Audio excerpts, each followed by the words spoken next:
Welcome to Yield Nerd, an educational show about how you can acquire and manage yield. Welcome, Yield Nerds. If you have followed this show all the way up to this episode, hopefully you will be able to put the pieces of the Lego set and create what I think is a reasonable investment planning exercise. The work is yours, but I'm going to show you how to think and you can make the decisions yourself. Income investment planning is something that cannot be taken in a very light manner. You have to put a lot of thought into it, and hopefully, what you've seen so far brings you that information, enables you to do it. But the starting point of all of this, and I'm going to go back to the basics of what I keep repeating. What I'm giving you is not some certified investment advice. I'm not trying to sell you some wealth management consultancy. That's not any of my goals.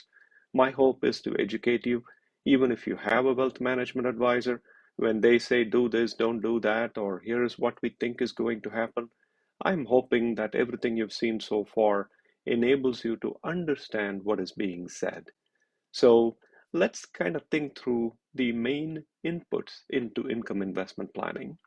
After that, we're going to create your individualized yield curve. And if you watch the previous episodes, you will know how to look at duration, the instrument that you want to think about, and how to distribute it to create an income investment portfolio.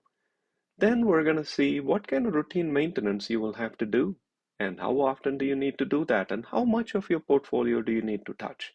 And lastly, there is no single formula that works forever. How can you look at macroeconomic events and rethink what you need to do at this moment? So, with that, let's dive into the first part, which is the major inputs of an income investment portfolio. Surprise, surprise. The very first input is how much do you want to pitch towards income investing? You may remember that there is the philosophy of growth investing and income investing, and depending on your risk tolerance, you may put a certain amount into income and a different amount into growth. And we're going to talk a little bit about how to think about that. The next part is duration. What is your investment duration? If you're looking to rely on investment income as a substitute paycheck or a second paycheck a year from now, 2 years from now, 5 years from now, that's a very different thought process than if you're looking for investment income or passive income 30 years later. For now, it is all fun and games and education. That is a very important thing to take into account as well. Third is macroeconomics. What is happening in the world? Because of what is happening in the world, how should that inform you? If you look at where the US dollar is now versus January of this same year, it is an unbelievable journey. And all you need to do is step back and say, what has been happening in the world?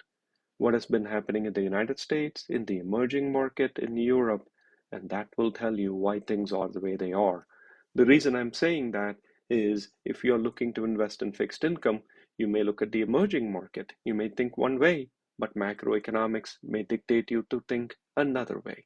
So take a lot of what is going on into account as you make your decisions. There isn't one size that fits all by any means. Going on to a few things that are not in income investment planning, and this is again my philosophy, and you should make your own decisions. I sincerely do not believe your age is in income investment planning. You may be 25 and you may look for a substitute paycheck or an add on paycheck at the age of 27. You may be 55 and you may say, I have enough saved, I have a pension, I don't need a substitute paycheck, but I want to set up for something 10 years from now, or 5 years from now, or for my grandkids. So it's not really your age as much as your duration of when you want to start relying on the second income stream that really matters. I am not into meme stocks and trying to chase this one trend and that one trend. If you are, that's wonderful for you. That's just not something I think about when I look at income investment planning. These are very high risk kind of things. If somebody comes out and says some famous person bought this company, we should go buy bonds in that company. That's just not the way I operate. I am not an impulse shopper, and I hope you are not one too. The next part is all these fancy things people talk about. Own a fraction of a Monet painting. Good for you if you do. That is not me. Bitcoin, in my humble opinion, is yet another channel. It is a vehicle that may end up being controlled by governments more than private enterprise. It's entirely up to you that if that is something you want to rely on or you want to invest. I would not see that as an income investment vehicle in terms of a risk-averse, well-known mainstream investment option. That again is a decision up to you.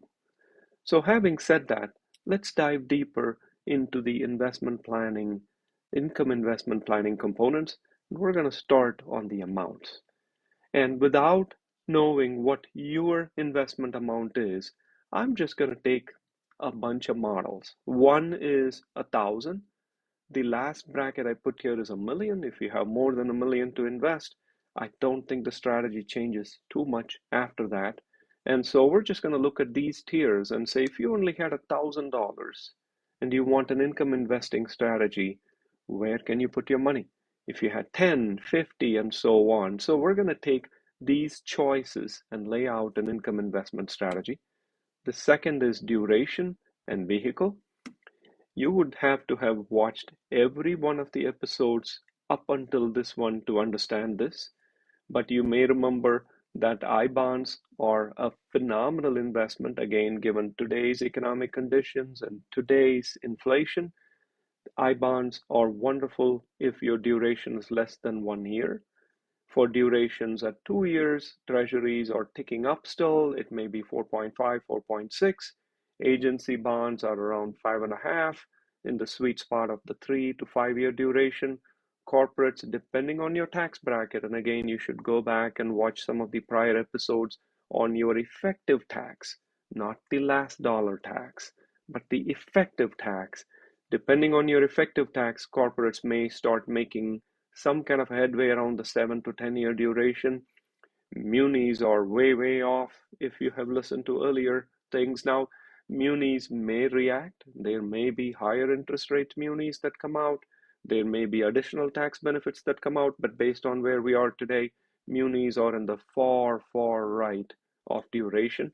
And we talked briefly about convertible preferreds. That is not for the people who don't have a lot of free time. You will have to truly understand how to trade them. There are a whole bunch of small snippets and one whole episode dedicated to preferreds. They do give very attractive yields, but you need to know what you're doing. And so we're going to take these durations, these vehicles, lay them over your investment amounts and try to come up with what are some ideas and where we go from here. So I bonds, you may remember, we looked at already. Treasuries, if you go today and you look at treasuries starting from 3 months all the way to 2 years, you get a variety. Sometimes you get even more than 4.3%, 4.5%, and so on. Agency bonds have some very attractive 6% yields even. And corporates, I would look at the single A and not the triple A, only because the triple A does not give anywhere near that kind of yields. The single A's do have some compelling ones, but you will need to evaluate the company, do the research. Munis, I may be biased against them, and I apologize for that. I'm mathematically approaching them.